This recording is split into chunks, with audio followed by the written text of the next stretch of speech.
आप देख रहे हैं पूर्वांचल। नमस्कार, आप देख रहे हैं पूर्वांचल यूपी लाइव। मैं हूं राजेश सोनकर। आज हम बात करेंगे वन नेशन वन इलेक्शन पे जो चर्चा हो रही है पूरे देश में कि वन नेशन वन इलेक्शन से होने से क्या प्रभाव पड़ेंगे देश पे। हमारे साथ इसी चर्चा के लिए अंबेडकर जन मोर्चा के राष्ट्रीय अध्यक्ष श्रवण कुमार निराला जी हैं। बात करते हैं इनके नज़र में वन नेशन वन इलेक्शन क्या है। ये बताइए, वन नेशन वन इलेक्शन पे क्या कहना चाहेंगे आप? देखिए, जो ये बीजेपी सरकार है और नरेंद्र मोदी जी की जो सरकार है, ये वन नेशन वन इलेक्शन की जो बात कर रहे हैं, इसमें इनकी नीयत में बहुत बड़ी खोट है। इनकी नीयत साफ नहीं है। सरकार जो भी बात करे तो नीयत समझी जाती है कि अगर सरकार का नीयत देश हित में है, समाज में हित में है, तो बात सुनी जा सकती है। लेकिन यहाँ जैसा आपने कहा कि देश के प्रधानमंत्री जो हैं उनके नीयत में खोट है, क्या खोट है? बहुत बड़ा खोट। अगर वास्तव में वो देश को खर्चे से बचाना चाहते हैं या देश को असमानता से बचाना चाहते हैं, तो जिस तरह से Narendra Modi one nation one election की बात कर रहे हैं, तो वन नेशन वन एजुकेशन की बात क्यों नहीं कर रहे हैं? भाई, यहाँ अमीरों के बच्चों के लिए बहुत सारी सुविधाएं हैं और गरीब का बच्चा आज पढ़ाई नहीं कर पा रहा। जो सुविधाएं पहले की सरकार देती थी, आज की ये सरकार लगातार छीन रही है। छात्रवृत्ति आप देख रहे हैं, लगातार बंद करती चली जा रही है, जबकि छात्रवृत्ति गरीबों के बच्चों के एजुकेशन में बहुत बड़ा योगदान होता है। अब बड़े से बड़े महापुरुष देश के अंदर पैदा हुए हैं, तो वो लोग छात्रवृत्ति के वजह से ही पढ़ पाए हैं।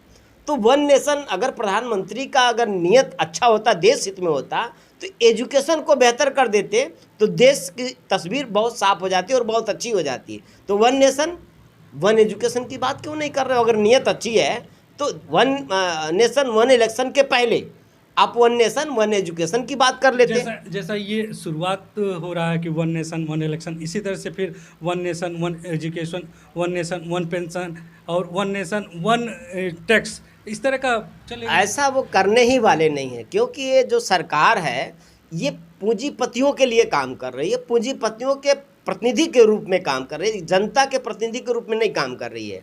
आप ये देखेंगे कि आज भी ये अगर बहुत इनको देश के आम जनता का चिंता है, तो भाई आम जनता को चिंता है तो आज भी इस देश के अंदर गरीब जनता के पास ज़मीन नहीं है। भाई वन नेशन इक्वल लैंड क्यों नहीं हो पा रहा? भाई समान सबको ज़मीन मिलना चाहिए ना, तो समान अधिकार है और ज़मीन सबको समान बराबर मिलना चाहिए। तो आपने कभी सुना देश के प्रधानमंत्री को ये बात कहते हुए कि भाई सबको ज़मीन बराबर बराबर मिल जाना चाहिए, सभी लोगों को पढ़ाई करने का बराबर हक है, एक जैसे लोगों को पढ़ाई करने का अवसर मिलना चाहिए, एक जैसा सभी लोगों को दवाई का अधिकार मिलना चाहिए, स्वास्थ्य का अधिकार मिलना चाहिए। ये कभी आपने प्रधानमंत्री की बात सुना इस पर? नहीं। वन नेशन वन इलेक्शन की बात इसलिए कर रहे हैं कि आज बीजेपी पूरे देश के अंदर फंसती जा रही है। अब इनका कोई जुमला नहीं चल पा रहा है। जब इन्होंने 15 लाख हम आएंगे तो 15 लाख सबके खाते में देंगे, उससे पर्दा हट गया है। उन्होंने कहा कि 2 करोड़ लोगों को रोज़गार देंगे, रोज़गार लगातार छीन रहे हैं। और संविदा कर्मी और आउटसोर्सिंग 8000 पर पढ़े लिखे बीटेक एमटेक एमए बीएड लड़कों का और जो प्रतिभाएं हैं देश का, उनका खून चूस रहे हैं, प्राइवेट कंपनियों को आगे करके चूस रहे हैं। तो इनकी जो नीयत, मैंने पहले भी कहा कि नरेंद्र मोदी का जो आज ये बीजेपी सरकार है और आरएसएस के इशारे पे जो ये सरकार काम कर रहा है, आरएसएस के गाइडलाइन में काम कर रही है, इनकी नीयत ही नहीं है आम जनता के हित की बात करना। ये वन नेशन वन इलेक्शन सिर्फ इनका सिगुफा है, ये कुछ नहीं, देश के हित में सोचते ही नहीं है। ये सिर्फ अपने क्योंकि ये तमाम प्रदेशों में अब चुनाव हारना शुरू कर दिए हैं, तमाम प्रदेशों में हार रहे हैं और आगे जितने भी इलेक्शन होने जा रहे हैं उसमें इनकी स्थिति बहुत ख़राब है। तो अब नरेंद्र मोदी को लग रहा है कि यही सब फेंक हो के लोगों को उल्टा पुल्टा मुद्दों पे बहका करके, विषयों में उलझा करके हम अपना चुनाव जीतना चाहते हैं। इनका चुनाव तिकड़म से जीतना, यही इनका मकसद है। क्या 2024 को देखते हुए इस तरह का सगुफा? हाँ, ये 2024 के लिए ही है, क्योंकि ये चुनाव जीत नहीं रहे हैं। बीजेपी इस बार किसी भी सूरत में नहीं आएगी। 24 में बीजेपी गायब हो जाएगी, समझिए। अब इसके बाद जब बीजेपी जाएगी तो अब 50 साल मुझे नहीं लगता कि ये लौटेंगे, क्योंकि सारा इनका जो काला चिट्ठा था ये खुल चुका है। इनका जो गृह मंत्री है वो तड़ीपार रहा है, प्रधानमंत्री ने सब ने देखा है गोधरा में इनका असली चरित्र। और ये लोग थोड़ी देर के लिए जनता को जुमला उमला फेंक करके बहका ले गए थे, लेकिन देश की जनता, आप समझे सर कि देश की जनता तबाह है और देश की जनता कराह रही है, और देश की जनता बस इंतज़ार कर रही है कि वोट डालने का दिन आए और नरेंद्र मोदी से मुक्ति पाएँ। तो नरेंद्र मोदी से मुक्ति पाने के बाद मतलब किसको आप नज़र में आ रहा है कि कौन प्रधानमंत्री अगला, जो विपक्ष इस तरह से एकजुट हो रहा है लेकिन एकजुट दिखता नहीं है? देखिए, ये जो नरेंद्र मोदी के बाद कौन, फलाने के बाद कौन, ये सब मतलब अनावश्यक बातें हैं। भाई इंदिरा जी का भी तो बहुत ज़माना रहा है, तो लोग इंदिरा गांधी के बाद कौन, राजीव गांधी के बाद कौन, फलाने के बाद कौन, ऐसा कुछ नहीं है। ये जो देश है, जो समाज बहुत बड़ा देश है, नेतृत्व उभर के आ जाते हैं, परिस्थितियाँ लेके आती हैं और बहुत बेहतर आते हैं, जो आते हैं वो बहुत बेहतर आते हैं। तो ऐसा नहीं कि नरेंद्र मोदी के बाद कौन, अरे भाई नरेंद्र मोदी के पहले भी देश था। ऐसा नहीं कि नरेंद्र मोदी 14 में आए तभी देश बना, उसके पहले भी देश था, और यही देश है जो जीरो से यहाँ तक पहुँचा है। इस देश के अंदर सुई तक नहीं बनता था, ये देश वहाँ से खड़ा हुआ है, आज सब कुछ है, दुनिया में भारत का स्थान है। तो नरेंद्र मोदी उसके पहले नहीं थे। नरेंद्र मोदी ने कोई कुछ बनाया नहीं, बेचा जरूर है।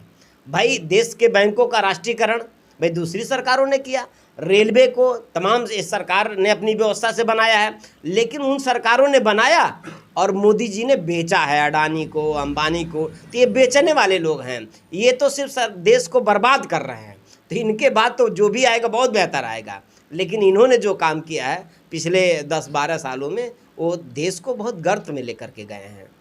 जैसा आपने कहा कि गर्त में लगा है, लेकिन जैसे लोग अपना, उनका भाजपा का दावा कि विकास बहुत तेज़ी से हुआ, सारा कुछ विकास हो रहा है, क्या विकास का मतलब सर ये नहीं होता है कि सिर्फ नाली बना दो, खड़ंजा बना दो, सड़क बना दो। विकास का मतलब होता है कि प्रति व्यक्ति आय कितना बेहतर हो रहा है, आदमी का जीवन कितना बेहतर हो रहा है। यहाँ आदमी का जीवन नरक में जा रहा है, सड़क चमका करके, अमीरों की गाड़ी दौड़ा करके वो उसको विकास बोलना, विकास वो नहीं होता है।